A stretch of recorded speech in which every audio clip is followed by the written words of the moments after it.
조인섭 변호사의 상담소.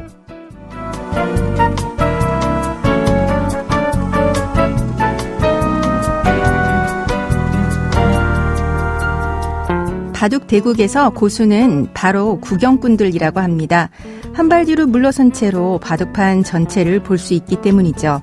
새해 첫날의 결심도 시들해지고 어쩐지 무리수를 두고 있는 것 같다면 한 걸음 뒤로 물러나서 좀 더 멀리 봐도 좋을 것 같습니다.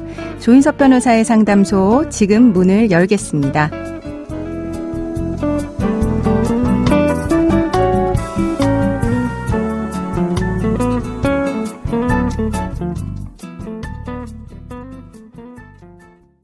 당신을 위한 로하우스 조담소 김미루 변호사와 함께합니다. 안녕하세요. 안녕하세요. 김미루 변호사입니다. 오늘의 고민 사연은 어떤 내용일까요?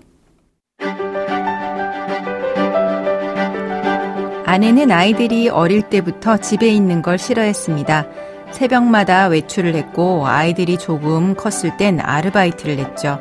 성향 차이로 갈등이 잦았지만 아이들을 봐서 어떻게든 함께 살려고 했습니다. 그나마 주말 부부였기에 덜 싸울 수 있었던 것 같습니다. 그런데 어느 날부터 아내가 저를 소 닭 보듯 했고 제 손길이 닿는 걸 싫어했습니다. 점점 더 화장을 짙게 했고 외출도 더 잦아졌습니다. 주말에 집에 와도 얼굴조차 볼 수 없었습니다. 아내와 대화를 하고 싶었지만 아내는 화를 내더니 집을 나가버렸습니다. 그렇게 반년 가까이 별거를 했습니다. 자연스럽게 이혼 이야기가 나왔죠. 하지만 자꾸만 아이들이 눈에 밟혔습니다. 사춘기 아이들에게 상처를 주고 싶지 않아서 아내에게 집에 들어오라고 했습니다. 아내는 단호하게 거절했죠. 그러던 중 어느 식당가에서 아내가 낯선 남자와 팔짱을 끼고 뽀뽀하는 모습을 목격했습니다. 그 순간 달려가서 뭐 하는 짓이냐라고 따져 물었습니다. 아내는 뻔뻔하게도 당신과 이미 끝난 사이고 그 이후에 이 사람을 만난 거다라고 했습니다. 아내와 이혼 이야기를 했다면 그 남자에게 상간소송을 할 수 없나요? 더 화가 나는 건 아내가 통장에 있던 돈의 상당 부분을 그 남자에게 보낸 것 같습니다. 돌려받을 수 있는 방법이 있을까요? 아내는 적반하장도 유분수지 저에게 이혼을 청구하겠다고 합니다. 이 사실을 어머니에게 알렸는데 어머니는 며느리에게 직접 손해배상 청구를 하겠다고 하는 중입니다. 저는 앞으로 어떻게 될까요?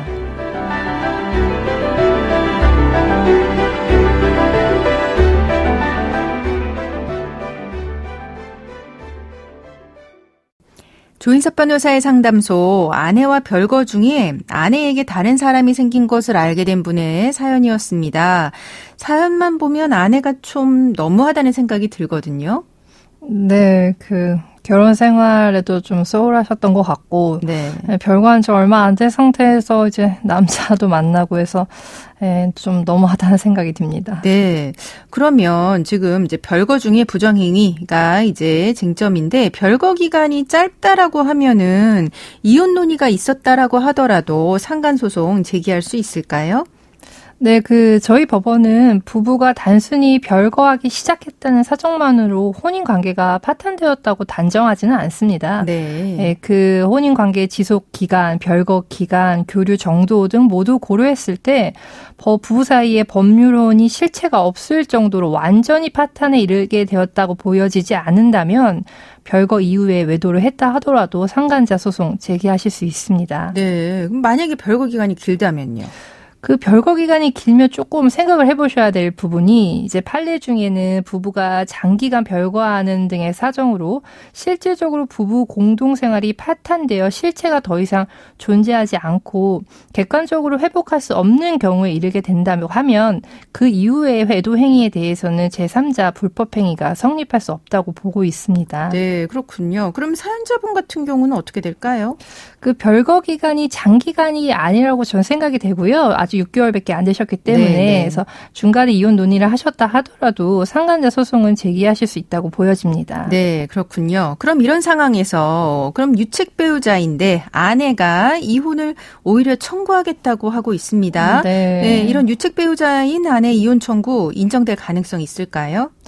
저희 법원은 아직 유책주의를 좀 취하고 있어서요. 유책 배우자 이혼 청구는 원칙적으로 배척이 되는데 네. 그렇다고 이제 모든 이혼 청구가 배척되는 건 아니고 예외적인 경우가 있습니다. 예외요? 예. 어떤 경우일까요? 네, 그 판례에 의하면 이제 상대방 배우자도 혼인을 계속할 의사가 없이 네. 일방의 의사에 따른 이혼 내지 축출 이혼에 염려가 없는 경우 그리고 나아가 이혼을 청구하는 배우자의 유체성을 상쇄할 정도로 상대방 배우자 및 자녀에 대한 보호나 배려가 이루어진 경우 네, 경제적으로 좀 보상을 해줬다는 이야기네요. 예, 맞습니다. 그리고 세월의 경과에 따라서 혼인 파탄 당시에 현저했던 유책 배우자의 유책성과 상대방 배우자가 받은 정신적 고통이 점차 약화되어 쌍방의 책임의 경중을 엄밀히 따지는 것이 더 이상 무의미할 정도가 된 경우에는 이때는 이제 예외적으로 유책 배우자 이혼 청구를 허용할 수가 있습니다. 네, 그러면은 지금 상황은 어떻게 될까요?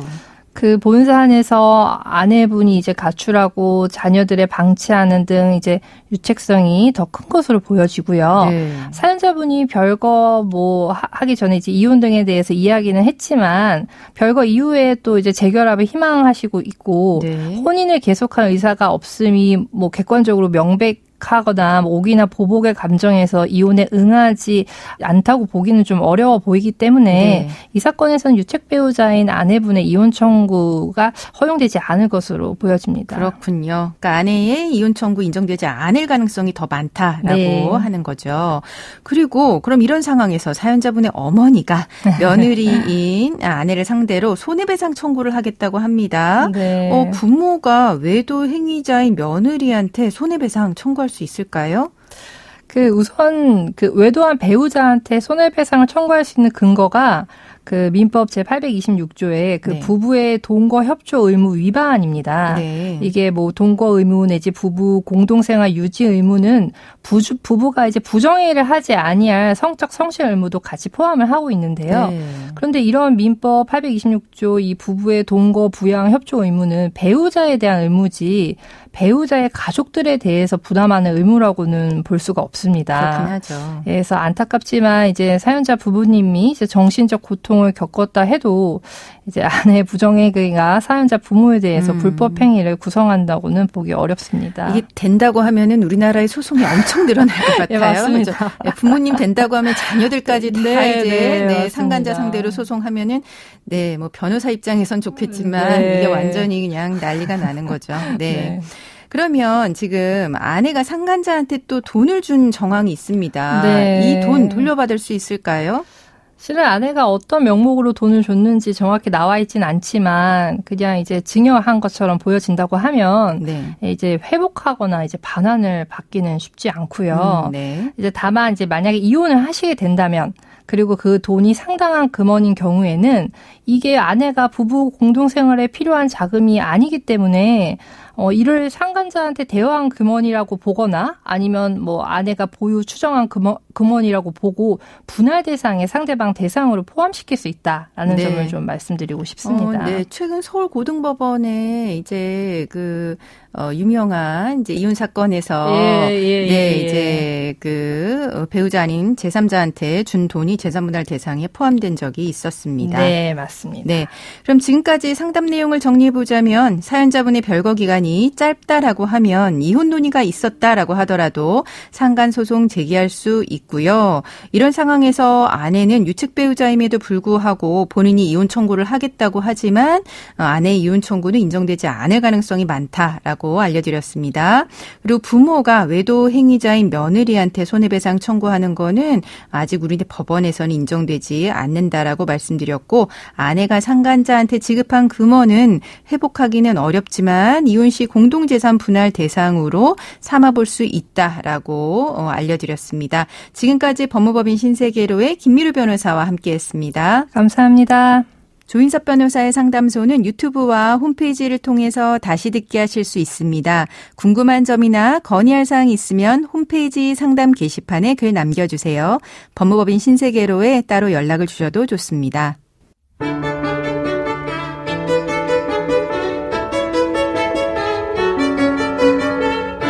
어디서도 말하지 못했던 당신의 고민. 지금 해결해드립니다. 조인섭 변호사의 상담소.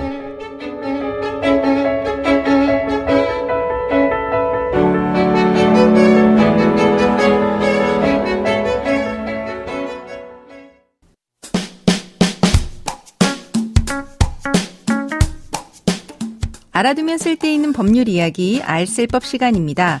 직원 자녀 한 명당 1억 원.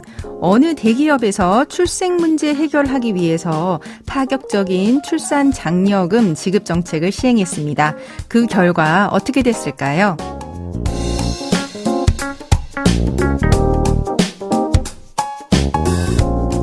얼마 전에 한 대기업에서 저출생 문제 해결에 조금이라도 보탬이 되고자 직원들 자녀 한 명당 1억 원씩 총 28억 원의 출산 장려금을 지급했습니다.